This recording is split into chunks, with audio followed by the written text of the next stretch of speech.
Hola, hola a todos, gracias por escuchar la radio de la Facultad de Ciencias Sociales. Hoy día recibimos al profesor Farid Kahat con nosotros para conversar de algo que ha estado pasando un poco desapercibido con el contexto electoral, que es la actualidad política en Brasil.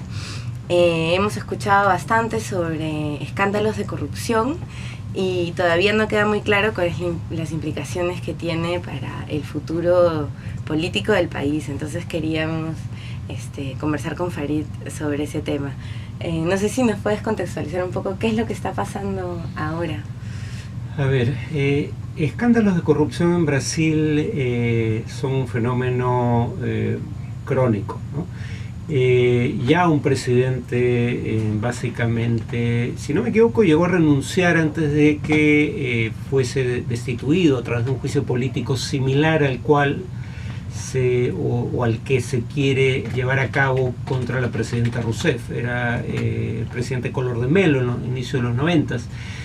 Lo que hay que tener en cuenta, sin embargo, es que Dilma Rousseff no está siendo juzgada, en caso de que el juicio proceda, por los escándalos de corrupción, que son probablemente los mayores en la historia del país, sino por algo que los militantes del PT consideran poco menos que un tecnicismo, ¿no? El hecho de que habría aprobado créditos suplementarios para cubrir el déficit o parte del déficit presupuestal sin autorización del Congreso.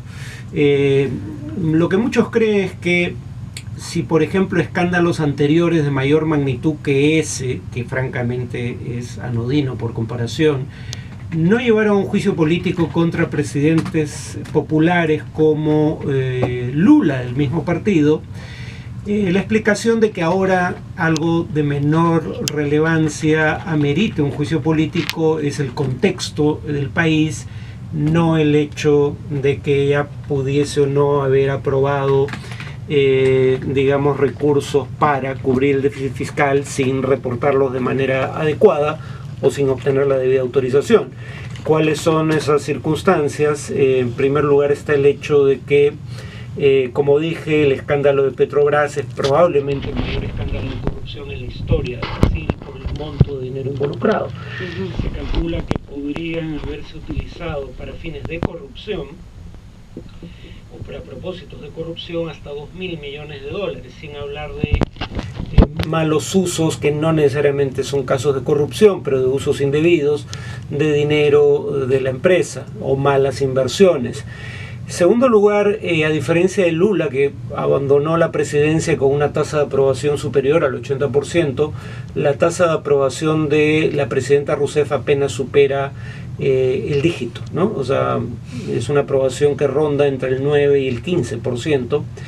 Y además Dilma Rousseff tiene entre manos la peor recesión desde la Gran Depresión en el Brasil. La economía brasileña va a caer 3.8% aproximadamente este año, similar a la caída del año pasado.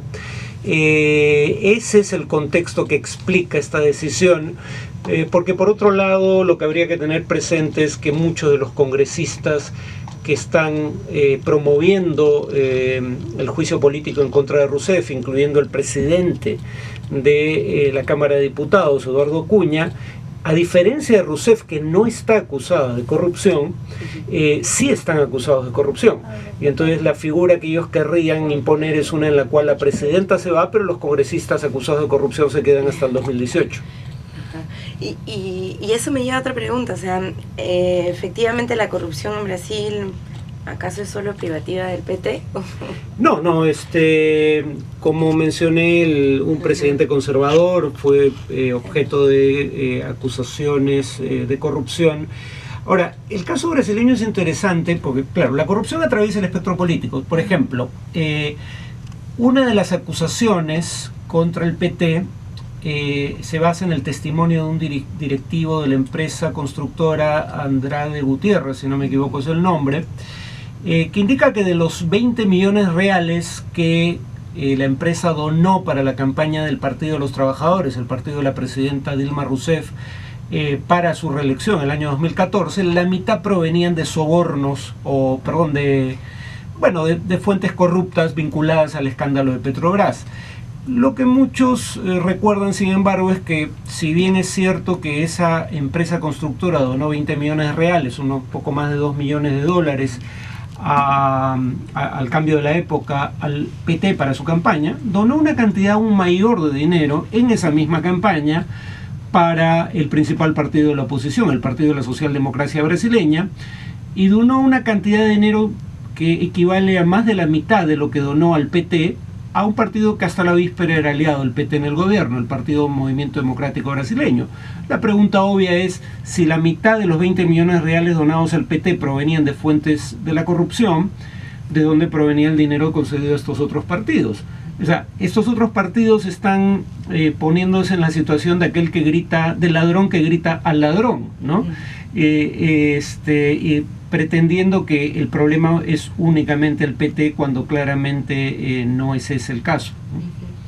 Y otra cosa que es interesante en el caso brasilero es el rol del Poder Judicial, ¿no es cierto? Y el Poder Judicial en varias ciudades, no solamente en una, ¿no? Ni siquiera federal, o sea, ni siquiera a nivel federal, ¿no? No sé si nos puedes contar un poquito más de eso. A ver, una de las paradojas es que los gobiernos del PT contribuyeron a la independencia judicial y policial que ahora se está usando en su contra, ¿no?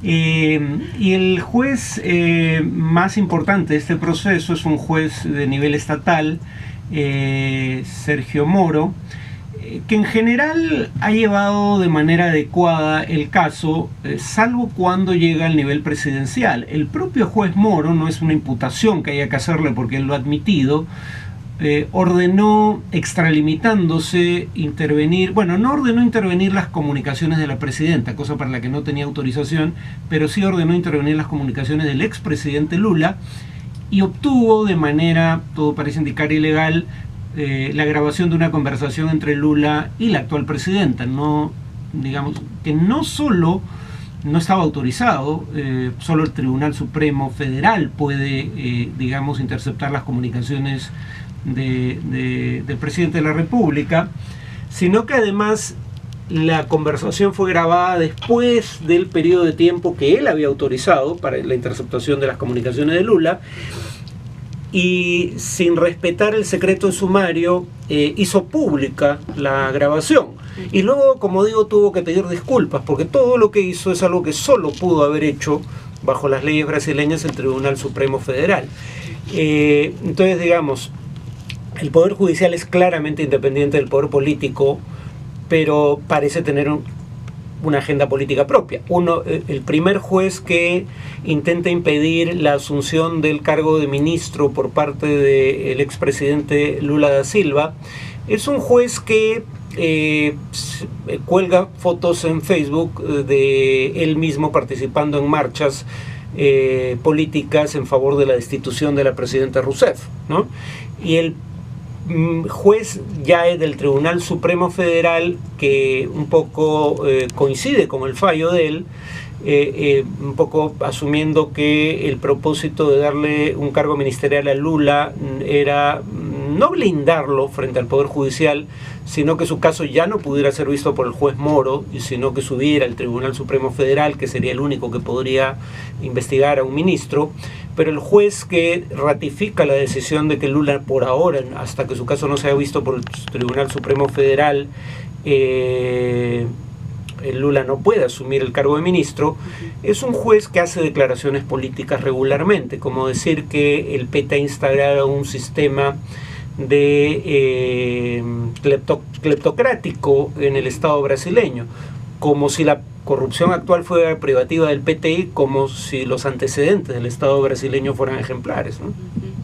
Y es interesante bueno, viéndolo comparativamente con otros países, el espacio que tienen los poderes judiciales, ¿no? O sea, como actores políticos, ¿no? O sea, y no sé si podríamos hacer un paralelo con otros países, ¿no? Porque en el Perú también han jugado un rol político clave recientemente. Bueno, el presidente García nunca es procesado por ninguna de las acusaciones en su contra, ¿no? Ni siquiera es que sea encontrado inocente, ni siquiera se encuentra mérito para iniciar proceso. Podría ser que no hubiera mérito para iniciar un proceso judicial pero lo que algunos creen es que tiene influencia en algunos poderes del Estado.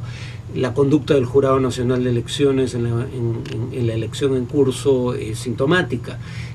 No es en lo absoluto habitual, eso sería bueno que los radioescuchas lo tengan claro, no es en absoluto habitual que a un mes de las elecciones se retire un candidato que está segundo en intención de voto, por un tema que además es un tema administrativo perfectamente subsanable, ¿no?